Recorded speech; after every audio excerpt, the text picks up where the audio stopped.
নমস্কার বন্ধুরা, আশা করি আপনারা সবাই ভালো আছেন, সুস্থ আছেন। আজ আমি আপনাদের একটা স্পেশাল বিষয় নিয়ে বলবো, সেটা হচ্ছে গিয়ে হিমোগ্লোবিন কিভাবে রক্তে বাড়াবেন ওষুধ ছাড়া।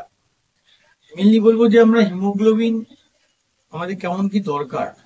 আমাদের রক্তে হচ্ছে কি হিমোগ্লোবিন হচ্ছে কি ছেলেদের ক্ষেত্রে নর্মালি 13.5, আর মেয়েদের ক্ষেত্রে 12.5। এটা হচ্ছে নর্মাল রেঞ্জ। এটা থাকলে আমাদের রক্তে হিমোগ্লোবিন লেভেল ঠিক আছে ধরতে হবে।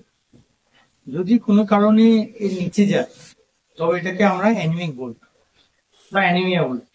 তো সেক্ষেত্রে বলবো যে নর্মালি হিমোগ্লোবিন তার মানে কমে যাওয়ার মেইন কারণ হচ্ছে ম্যাল নিউট্রিশন বা অ্যানিমিয়ার মেইন কারণ হচ্ছে ম্যাল নিউট্রিশন। ম্যাল নিউট্রিশন বলতে আমরা যে রেগুলার খাওয়া দাওয়া করি, খাদ্য রয়েছে সেগুলো খাই, কোনো কারণে তার থেকে আমাদের আয়রন শরীরে যায় না।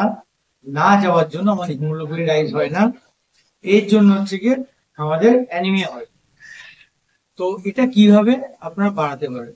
নর্মালি কি হয়, আমরা যখন খুব দেখি অ্যানিমিক পেশেন্ট যারা আছে তাদেরকে আমরা মেনলি আয়রন সাপ্লিমেন্ট দিয়ে বিভিন্ন রকম সিরাপ বা ট্যাবলেট দিয়ে আমরা এটাকে বাড়াই।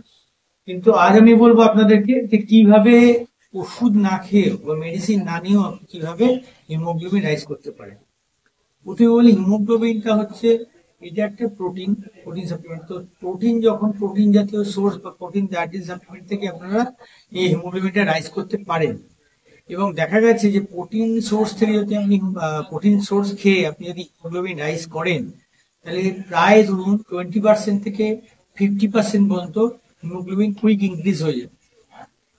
এছাড়া বলবো যে কিছু কিছু ভিটামিনস আছে যেগুলো আপনাদের হিমোগ্লোবিন রাইজ করতে হেল্প করে।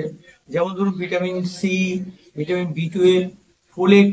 এগুলো হচ্ছে কি, ফোলেট মানে one type of form of folic acid. এগুলো হচ্ছে ভিটামিন। আপনার এসবগুলো হচ্ছে কি আপনার নর্মালি হিমোগ্লোবিন রাইজ করতে হেল্প করে। তো আজকে বলবো যে কি কি ধরনের খাবার খেলে বা খাদ্য খেলে আপনার ভিটামিন রাইজ হয়ে যাবে।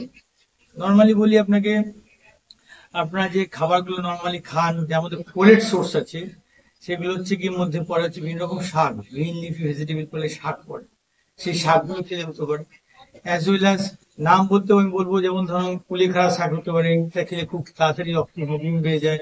এছাড়া কলমি শাক হতে পারে, আপনার পালং শাক হতে পারে, আর আপনার সজনে পাতা আছে, তার রস, সেটাও হিমোগ্লোবিন রাইজ করে থাকে। এছাড়া কচু শাক, এটাও খেলেও আপনার হিমোগ্লোবিন রাইজ হয়ে থাকে।